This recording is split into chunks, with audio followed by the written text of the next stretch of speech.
Good morning, everybody, and welcome to Running Doe. My name is Kelly Long, and I was recently asked to share the best hunting advice that I have ever received. And after giving it a lot of thought, the best hunting advice that I've ever received actually came from my husband several years ago, probably around the time that I first began bow hunting. He is my biggest supporter, my best mentor, and probably the best hunter I know. And so his advice is always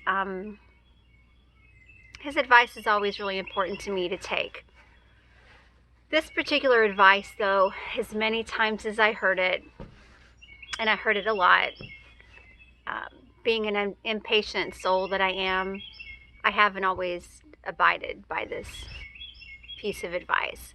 And the piece of advice that he shared with me was, when you're in your stand and you execute a shot on a deer, make sure you wait at least 30 to 45 minutes before getting down to begin tracking the blood.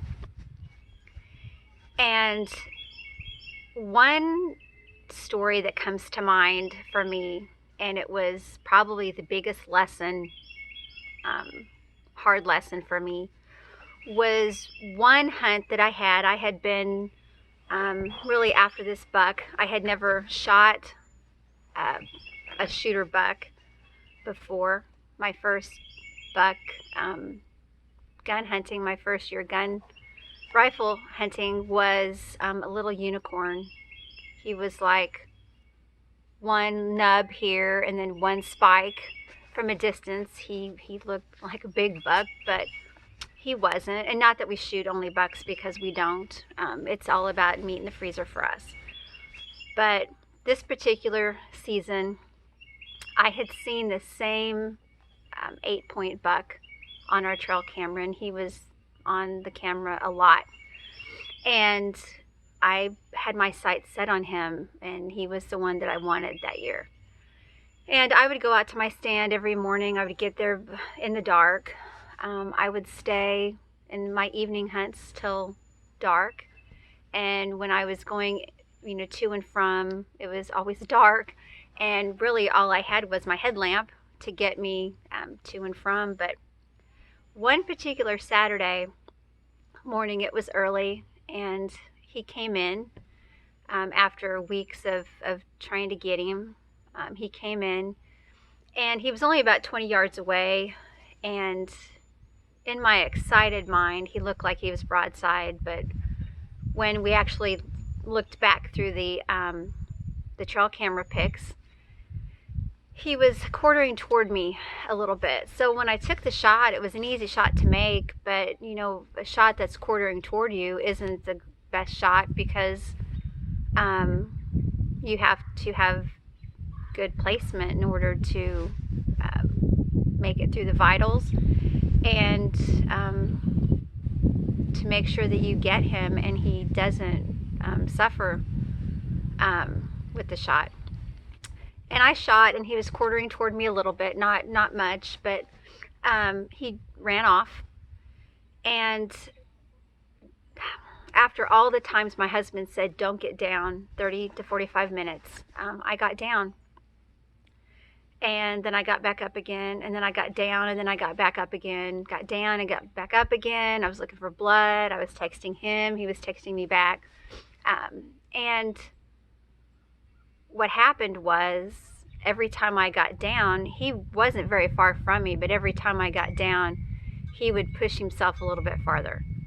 And I lost count on how many times I got down. My stand's not that far from the house, so besides getting up and down, I was also coming back to the house, going to the bathroom, going back to the stand, back to the house, back to the stand. And it ended up being quite an ordeal. One of our sons and my husband, we after they got back from hunting that morning, we started tracking the blood, and there wasn't a lot of blood. There might be a big spot, a lot of little small sparse spots. But about 2 in the afternoon, 3 in the afternoon, we decided that we were just gonna, leave alone and quit pushing him and just see what morning would bring. And that next morning, we couldn't really find any more blood. We ended up calling a friend of ours that had a tracking dog, who brought the dog out, and we tracked the deer, and he had made it to the water. And by the time we got to him, the coyotes had already been feasting on his back end, so all we were able to really salvage was the backstrap. And it was just one of those things that didn't have to happen. And it didn't have to happen, but my impatience got the better of me, and I didn't take that sound advice. That was a hard lesson for me to learn. And since that hunt, I will stay up in my stand now when I shoot a deer. I'll wait, because it was one of those lessons that I had to learn the hard way, and it upset me so much I almost quit hunting after that. It was very upsetting for me. But when you get good advice, and it's good advice from somebody that is a seasoned hunter and that's been doing it longer than you and knows, probably because they've learned the hard way as well. But when you get good advice, you need to take it. You don't need to learn the hard way if you don't have to. So if I had to say what was the best advice I ever received regarding hunting, which I've received a lot from my husband, he's an excellent hunter, but I would say that was the single greatest piece of information that he's ever given to me. And learning it the hard way just drilled it in my head a little bit deeper. But if you learn anything from any of my videos or my advice, that is probably one of the greatest pieces of information that I could share with you, is when you're in your stand and you take a shot and you've hit your deer, just wait it out. Sometimes you have to wait even longer than 45 minutes. Just wait it out before you start tracking blood, seeing if your arrow made a complete pass through, which was one of the things that I wanted to see, was if my arrow made a complete pass through. Part of the arrow was still in him, it broke off. So it was just a bad deal. It was a bad deal all around. But those that we learn the hardest from are the ones that have the biggest impact on us, and help us to be better teachers for other people. So that is something I wanted to share with you.